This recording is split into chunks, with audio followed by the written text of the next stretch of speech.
ជំរាបសួរលោកគ្រូសួស្តីទាំងអស់គ្នាចឹងថ្ងៃហ្នឹងខ្ញុំមកធ្វើថតវីដេអូមួយគឺតាក់ទងជាមួយនឹងDHCP Delay Agents Configuration មានន័យថាខ្ញុំ config DHCP ហ្នឹងគឺនៅក្នុង Channel S ដើម្បីឲ្យវាបោះ IP ទៅឲ្យអឺ PC នៅក្នុង GNS3 តាមរយៈ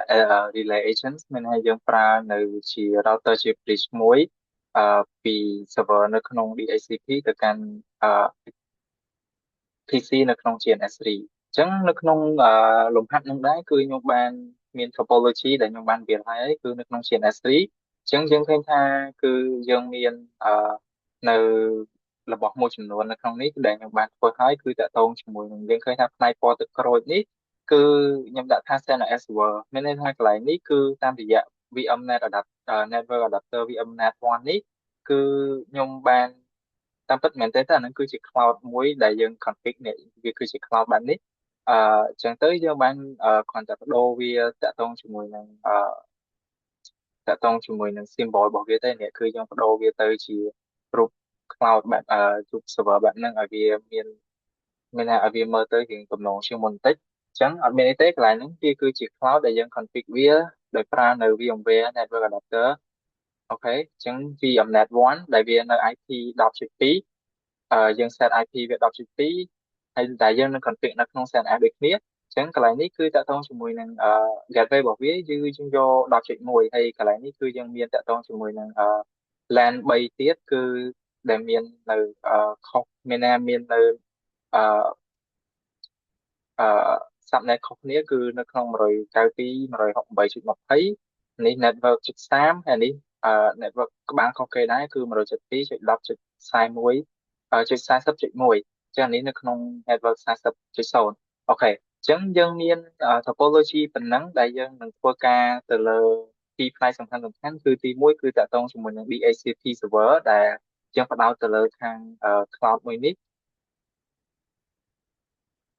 អូខេដែលយើងនឹងផ្ដោតទៅលើខាង CLS ហើយនឹងមួយផ្នែកទៀតគឺផ្នែកខាង router ដែលមកកាន់នៅ subnet 3នេះគឺតាក់ទងជាមួយ20.0 30.0ជាមួយនឹង40.0ដែលឆ្លងកាត់តាក់ទងជាមួយនឹង relay agent តាមរយៈ router មួយនេះដើម្បីអាចបោះ IP DHCP អឺ IP ហ្នឹងគឺទៅឲ្យ client ទាំងអស់នេះនៅក្នុង different subnet មួយរបស់វាហ្នឹងអូខេអញ្ចឹងនៅក្នុងការធ្វើអាហ្នឹងដែរដូចខ្ញុំនិយាយអញ្ចឹងគឺបែងចែកជាពីរផ្នែកគឺផ្នែកទី1នៅក្នុង CNS និងផ្នែកមួយទៀតគឺតាក់ទងជាមួយនៅក្នុង CNS អញ្ចឹងយើងនឹងទៅមើលខាងផ្នែកនៅក្នុង CNS មុនជាងនៅក្នុង CNS គឺអត់មានអីទេគឺយើងមុនដំបូងយើងត្រូវចូលទៅក្នុង VM ដែលយើងត្រូវតាក់ទងជាមួយនឹងកែនៅកន្លែងមួយចំនួនដូចជានៅក្នុងនេះអញ្ចឹងគឺយើងត្រូវចូល edit មកហើយយើងចូលទៅក្នុងតាក់ទងជាមួយនឹងvirtual network editor ហ្នឹងគឺយើងនឹងឃើញថាកន្លែងនេះយើងចូល change setting របស់វាទៅគឺយើងត្រូវតែចូលទៅផ្លាស់ប្ដូររបស់មួយចំនួនដូចនេះកន្លែងនេះអញ្ចឹងខ្ញុំមាន VMnet 0ជាមួយនឹង VMnet 1អញ្ចឹង VMnet 1ហ្នឹងដឹងហើយថាខ្ញុំប្រើកន្លែងណាគឺតាក់ទងជាមួយនឹងGNS3 មិញដែលខ្ញុំបានប្រាប់គឺអ្នក VMnet 1នេះគឺយើងនឹងយក adapter VMnet 1ហ្នឹងដើម្បីជាអឺផ្លូវមួយសម្រាប់ឲ្យវាស្គាល់គ្នារវាង GNS3 ជាមួយនឹង CNS ហើយនឹងមួយទៀតហ្នឹងគឺតាក់ទងជាមួយនឹង VMnet 0ដែលជាខ្ញុំដាក់ bridge ហាត់របស់វាជា bridge ដោយសារតែអីគេគឺខ្ញុំចង់ SSH មកកាន់ប្រើនៅក្នុង terminal ដោយសារខ្ញុំអត់ចង់ប្រើនៅក្នុង CNS3 ជាងខ្ញុំបើក VMnet 0មួយទៀតដែលជា network adapter មួយទៀតសម្រាប់ឲ្យវាអាច SSH បានអញ្ចឹងយើងឃើញថានៅកន្លែង DHCP នេះគឺវាខ្ញុំបិទចោលអស់ហើយខ្ញុំ disable ចោលអស់ហើយមុនដំបូងគឺវាមាន enable ដូចអាកន្លែង VMnet 8ដូចគ្នាអញ្ចឹង disable ចោលអស់ហើយដើម្បីឲ្យវាអាចចាប់ចូល IP DHCP បានហើយយើងឃើញថានៅក្នុង VMnet 1នឹងដូចគ្នាដែរគឺវាមានnetwork របស់វានៅ10.0វានៅក្នុង network 10.0ដែលយើងបាន set ដែរអូខេអញ្ចឹងវាមានតែប៉ុណ្្នឹងឯងកន្លែងហ្នឹងអញ្ចឹងកន្លែងហ្នឹងយើងអាចបិទបានហើយយើងមកមើលកន្លែងមួយទៀតគឺយើងត្រូវបដូរកន្លែងនេះដូចគ្នាដែរតាក់ទងជាមួយនឹង network adapter របស់វាអញ្ចឹងខ្ញុំប្រើនៅក្នុង network adapter 2 host only មុនដំបូងគឺវានៅតាក់ទងជាមួយនឹង bridge ឬក៏វានៅក្នុង NAT ឬក៏ក្នុងអីចឹងទៅប៉ុន្តែកន្លែងហ្នឹងគឺយើងត្រូវបដូរវាមក host only ចាដើម្បីអាចឲ្យយើងaccess វាបានអូខេអញ្ចឹងកន្លែងហ្នឹងគឺយើងមកចូលទៅក្នុង SSH វិញទៅអញ្ចឹងនៅក្នុងដំណាក់កាលដំបូងដែលយើងធ្វើ DHCP ហ្នឹងយើងត្រូវដឹងថាយើងមាន DHCP នៅអញ្ចឹងយើងត្រូវ install ប៉ុន្តែ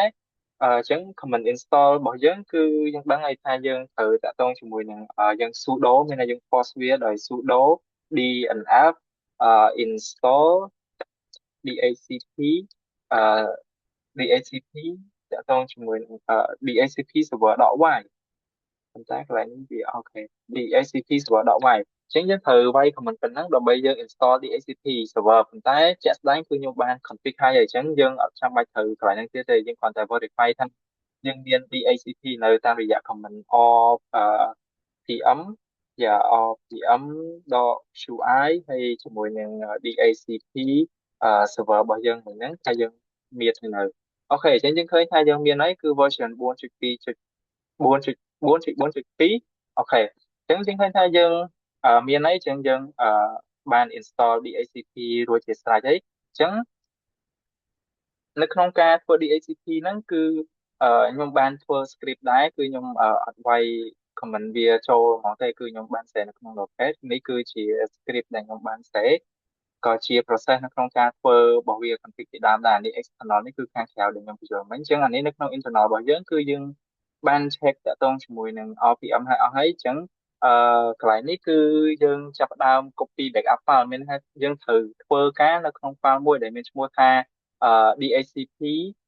d.config ដោយសារយើងនឹងយក file ហ្នឹងដើម្បីយកមក modify វាបន្ថែមអញ្ចឹងយើងត្រូវ copy existing file ដែលមាននៅក្នុងហ្នឹងស្រាប់ហ្នឹងគឺយើង backup វាទុកទៅក្នុង file ហ្នឹងទៅដែរគ្រាន់តែ .backup ទៅយើងទុកវាដើម្បីបើសិនជាយើងធ្វើអីខុសនៅក្នុងនេះយើងអាចយក file ហ្នឹងមក backup បានអញ្ចឹងនៅក្នុងនោះដែរគឺក្នុងការ config DHCP គឺដោយសារតែខ្ញុំបាន config ហើយយើងចូលមកក្នុងនេះគឺយើងនឹង cat យកតែម្ដងគឺ file ដែលយើងធ្វើ DHCP ហ្នឹងគឺ etc/ ជាមួយនឹង DHCP អឺតមក DHCP DHCPD អូខេអញ្ចឹងនៅក្នុងការធ្វើ configuration DHCP ហ្នឹងគឺខ្ញុំបាន config នៅក្នុង file ហ្នឹងហើយខ្ញុំបានធ្វើហើយអញ្ចឹង option domain name របស់វាខ្ញុំបាន set ឲ្យ veha.com.kh ហើយតាក់ទងជាមួយនឹង option domain name របស់ខ្ញុំគឺមានពីរគឺ ns1.veha ប៉ុណ្ណឹងហើយ ns2. ដូចគ្នាដែរមួយវិញទៀតគឺតាក់ទងជាមួយ default list time គឺខ្ញុំយក600ដោយសារខ្ញុំចង់បានត្រឹមតែរយៈពេល10នាទីទេដោយសារតែក្នុងនេះគឺគិតជា second 600 second អញ្ចឹងស្មើ10នាទី default របស់វាហើយ maximum list time របស់វាមានតែចាប់តាំងពីរយៈពេលដែលវាបង្កើត list ហ្នឹងរហូតដល់វា release មកវិញគឺរយៈពេល7200 second មានថាវាស្មើនឹងរយៈពេល2ម៉ោងមានថា IP ហ្នឹងគឺវាអាចចាប់បាន IP របស់ DHCP server ហ្នឹងគឺបានក្នុងរយៈពេល2ម៉ោងតមកវានឹងចាប់ផ្ដើមធ្វើ release ហើយវាធ្វើ list ថ្មីអីចឹងទៅអញ្ចឹង authoritative នេះគឺវាគ្រាន់តែជា comment មួយដើម្បីបញ្ជាក់ថាយើង set ឲ្យ DHCP ដែលយើងកំពុងតែ config ហ្នឹងគឺជា main មានថាជា main server ដែលជាអ្នកបោះ IP ឲ្យអញ្ចឹងនៅក្នុងនោះដែរគឺយើងមាន sub ដូចនៅក្នុង topology ដែលខ្ញុំបានបញ្ជាក់នៅក្នុងនេះអញ្ចឹងគឺយើងមាន subnet 3ផ្សេងគ្នាជាមួយនឹង subnet របស់ VM មួយទៀតនៅក្នុង CentOS ហ្នឹងគឺ10.0មួយទៀតអញ្ចឹងយើងមាន10 20 30 40អញ្ចឹងខ្ញុំមាន4 subnet អញ្ចឹងយើងត្រូវ config ទាំង4ហ្នឹងដូចគ្នាអញ្ចឹង subnet របស់ខ្ញុំគឺមាន10.0 20.0 40.0ជាមួយនឹង172.10.40.0អញ្ចឹងនៅក្នុងហ្នឹងគឺយើង config ដូចគ្នាទាំងអស់ទេគឺគ្រាន់តែខុសគ្នាតាក់ទងជាមួយ IP តាក់ទងជាមួយនឹងតាក់ទងជាមួយនឹង rank របស់វាអីចឹងទៅហើយ domain name បើសិនយើងចង់ថែមអីក៏បានដែរអញ្ចឹងនៅក្នុងនេះគឺ option router របស់ខ្ញុំគឺខ្ញុំយក10.0ដោយសារតែនៅក្នុង network 10.0នេះគឺ option router គឺយើងយក10.0ហើយអានេះគឺជា subnet 20.0 option router 20.1ដែលយើងឲ្យ interface នេះគឺនេះ20.1អានេះ30.1ហើយ40.1 interface របស់ router មួយនេះអញ្ចឹងយើងឲ្យ option router វាប៉ុណ្ណឹងហើយដូចគ្នាដែរអានេះ10.1នេះគឺនេះ option router របស់នេះ10.1 interface app មួយហ្នឹងអូខេអញ្ចឹងនៅក្នុងនោះវាមានតាក់ទងជាមួយនឹង option subnet mask របស់វាគឺវា255.0ទាំងអស់ខ្ញុំយក /24 ទាំងអស់ហើយតាក់ទងជាមួយនឹង domain name របស់វាខ្ញុំយក veha.com.kh ទាំងអស់ដូចគ្នាហើយ rank របស់វាគឺពី10ទៅ100ដូចគ្នាទាំងអស់មានន័យថាបើសិនជា network 10.0គឺវា rank របស់វា10ទៅដល់100ដោយសារតែពី1រហូតដល់9ហ្នឹងគឺខ្ញុំចង់ preserve វាសម្រាប់តាក់ទងជាមួយ router សម្រាប់ switch ឬក៏សម្រាប់ឧបករណ៍ telecom ណាផ្សេងទៀតដែលយើងត្រូវប្រើឧបករណ៍ network ដូចជា switch ដូចជា hub ដូចជាអីផ្សេងទៀតដែលយើងអាស្រ័យ IP វាអញ្ចឹងទៅអញ្ចឹងយើងនឹងដាក់ច្រឡំ sorry អត់ switch hub ទេតាក់ទងមួយ router អីដែលយើងចង់បំបែកអី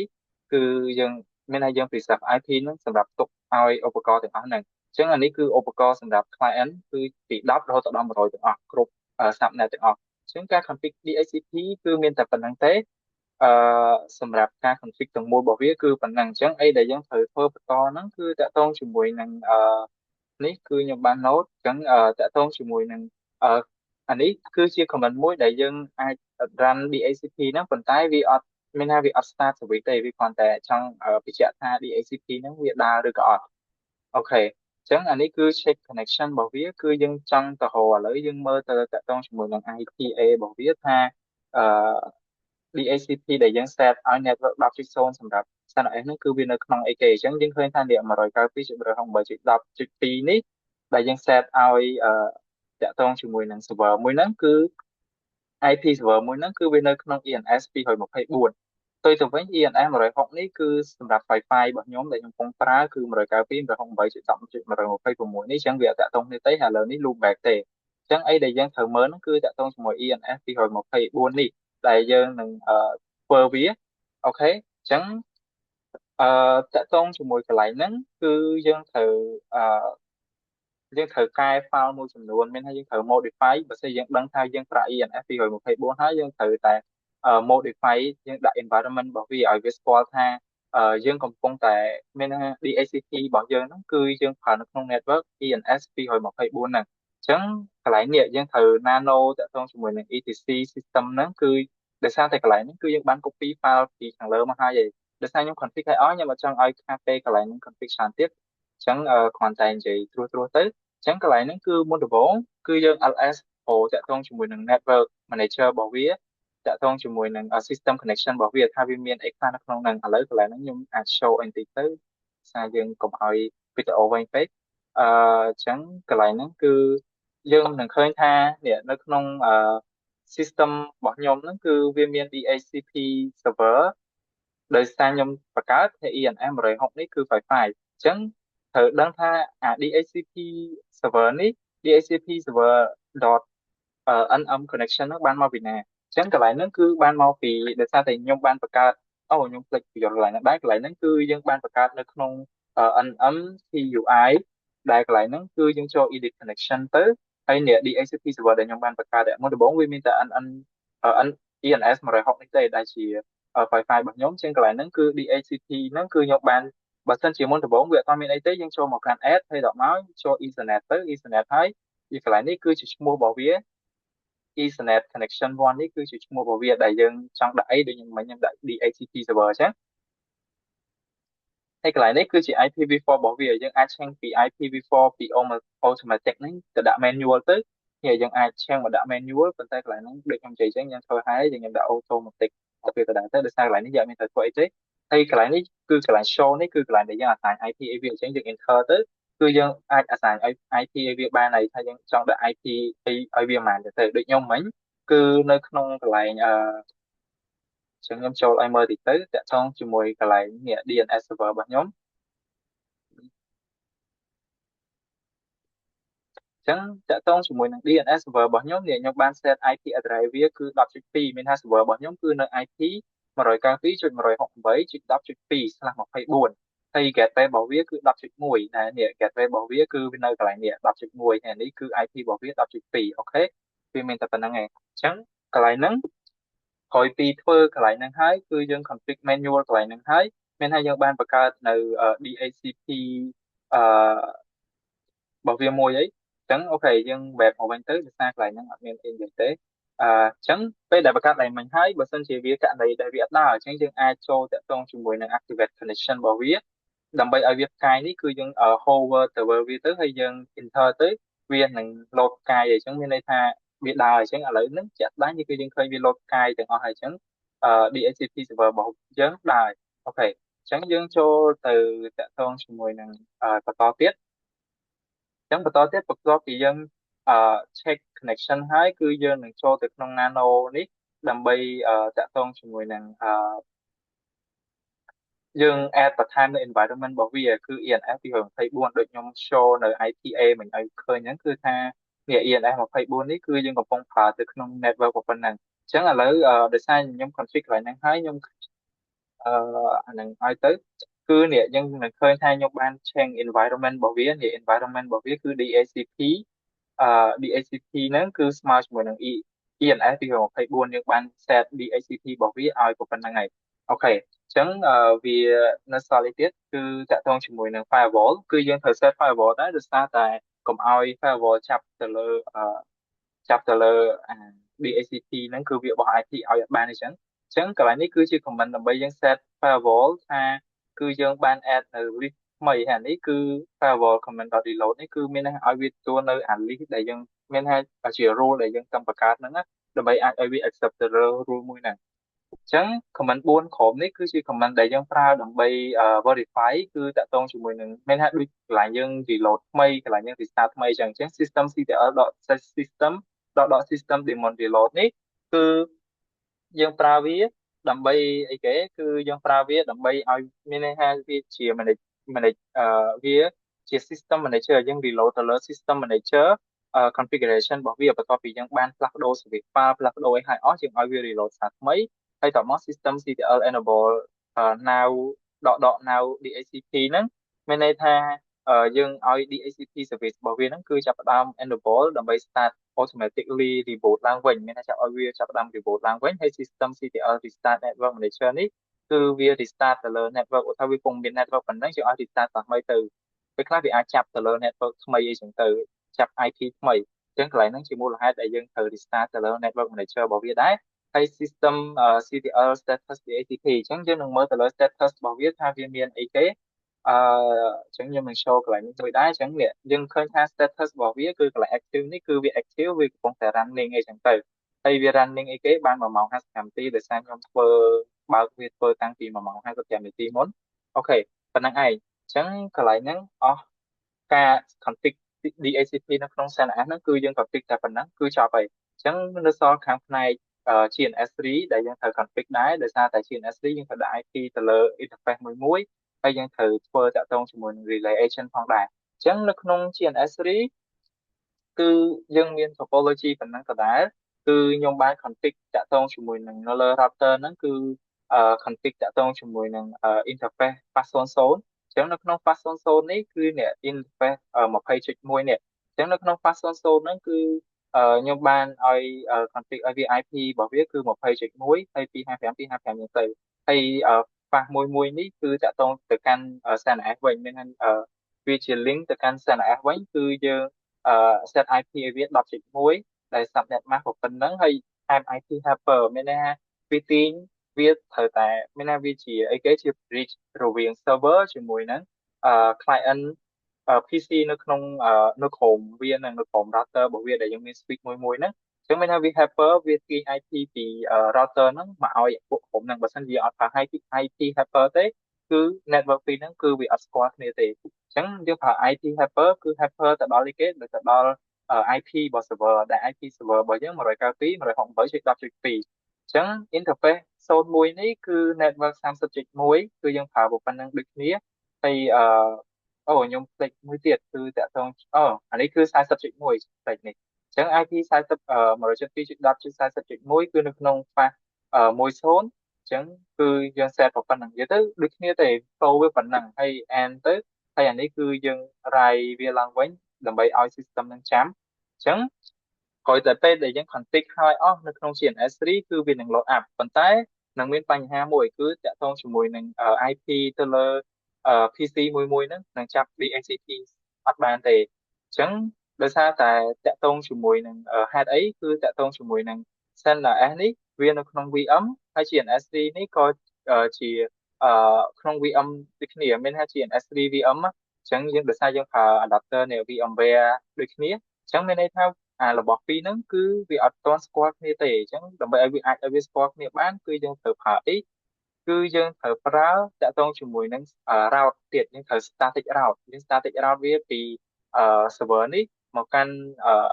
interface មួយអញ្ចឹងដើម្បី route វាបានគឺខ្ញុំមាន comment មួយចំនួនដែរនេះគឺយើងមាន comment តាក់ទងជាមួយនឹង route ទៅកាន់20 network 20 30 40នឹងគឺតាមរយៈអីគេតាមរយៈ10.1មានន័យថាកន្លែងនេះយើង route យើងមានថាត្រឹមនេះវាស្គាល់គ្នាអាច ping បានស្គាល់គ្នាពី server មកកាន់ router នេះប៉ុន្តែឆ្លង network មានថានៅក្នុង subnet ផ្សេងគ្នានៅក្នុង network ផ្សេងគ្នាគឺពី router នេះគឺវាអត់ស្គាល់ទេមកកាន់ពណ៌ខៀវពណ៌បៃតងពណ៌លឿងនេះវាអត់ស្គាល់ទេជាងយើងត្រូវ route វាទៀតយើងត្រូវ route ពីនេះមកនេះអញ្ចឹងដើម្បី route បានគឺយើងមាន command មួយចំនួនដែរគឺអ្នកតាក់ទងមក IP route ពី network 20.0ហ្នឹងតាមរយៈ10.1ហ្នឹងមានថាតាម gateway ទាំងអស់10.1ដូចគ្នាទាំងអស់អញ្ចឹងពេលដែលយើង configure ប៉ុណ្ណឹងហើយគឺយើងបានហើយអស់ហើយអញ្ចឹងយើងតេស្តអញ្ចឹងតេស្តហ្នឹងគឺយើងតេស្តមានពីររបៀបអញ្ចឹងទីមួយគឺតាក់ទងជាមួយនៅក្នុងម៉ាស៊ីនពិតរបស់យើងជាងម៉ាស៊ីនពិតរបស់យើងគឺយើងចង់ដឹងថាវាបានបោះ IP ឲ្យអត់គឺតាក់ទងជាមួយនឹងអីគេអឺអញ្ចឹងមុននឹងតេស្តគឺយើងត្រូវតែមើលតាក់ទងជាមួយកន្លែងមួយដែរគឺតាក់ទងជាមួយកន្លែងcontrol panel នៅក្នុង network របស់វាថាតើយើងបានកំណត់ឲ្យមិនអញ្ចឹងនៅក្នុង VM1 ហ្នឹង VM1 របស់ខ្ញុំគឺខ្ញុំមើលទៅលើ status ទេហើយយើងចូលទៅក្នុង detail របស់វាអូខេអញ្ចឹងយើងចូលទៅក្នុង property របស់វាទៅអញ្ចឹងយើងឃើញថានៅក្នុង IPv4 របស់វាគឺខ្ញុំបាន set ឲ្យវាមានថា obtain IP address automatically នៅក្នុងVMnet 1ហ្នឹងណាគឺវាអត់វានឹងចាប់ IP ពី DHCP ហ្មងវាយើងមានអ្នក set ឲ្យខ្លួនឯងទេអញ្ចឹងយើងសាកទៅមើលថាវាពិតជាចាប់ IP ពី DHCP ដែលយើងបាន config មុនហ្នឹងមែនអត់អញ្ចឹងអីគេគឺ comment របស់យើងគឺ IP config /all អញ្ចឹងយើងមើលអូខេអញ្ចឹងយើងរក VMnet adapter 1របស់យើងគឺនេះ VMnet 1អញ្ចឹងនេះ Ethernet adapter network adapter VMnet 1អញ្ចឹងយើងឃើញថានេះវាទទួលបាន domain name របស់ខ្ញុំគឺvh.com.kh ដូចដែលខ្ញុំបានសរសេរនៅក្នុង note នេះដែរគឺនេះខ្ញុំបាន set domain name របស់វាគឺ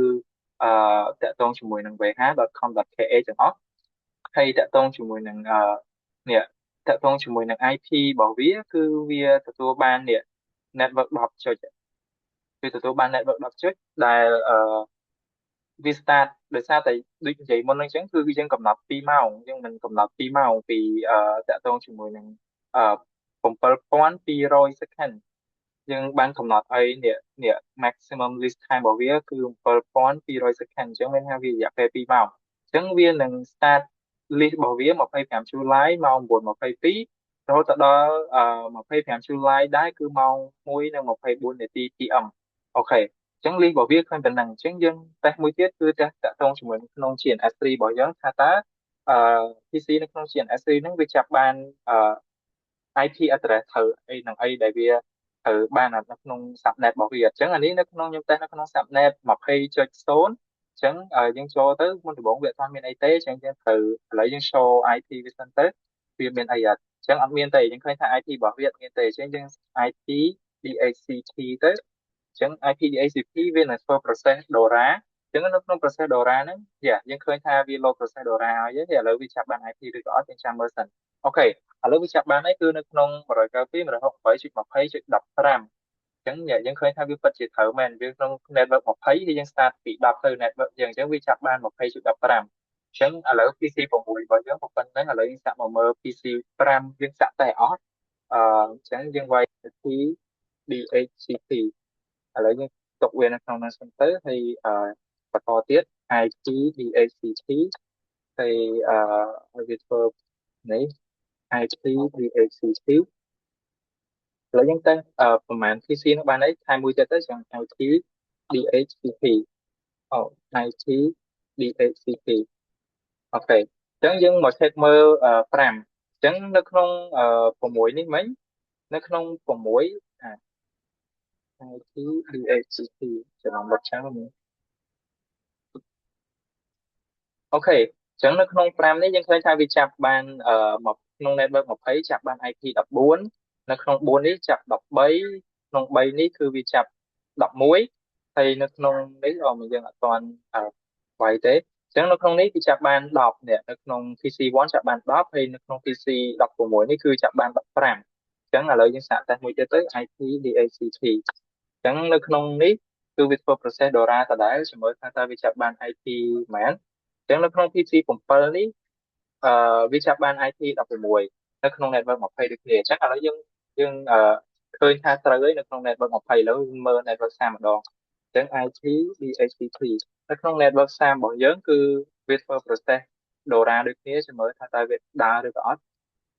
អូខេ ចឹងយើងឃើញថានៅក្នុង network 30នេះ192.168.3វាចាប់បាន12អូខេជាងយើងដឹងថាដើរហើយយើងបាច់តេស្តតទៀតទេវាខាតពេលចឹងយើងមើលទៅក្នុង network 172.10.40ម្ដងមើលវាមិនវិញចឹងនៅក្នុង network មួយហ្នឹងយើងសារ IP DHCP ដូចគ្នាទៅចឹងយើងឃើញថាវាកំពុងធ្វើ process DORA របស់វាកំពុង request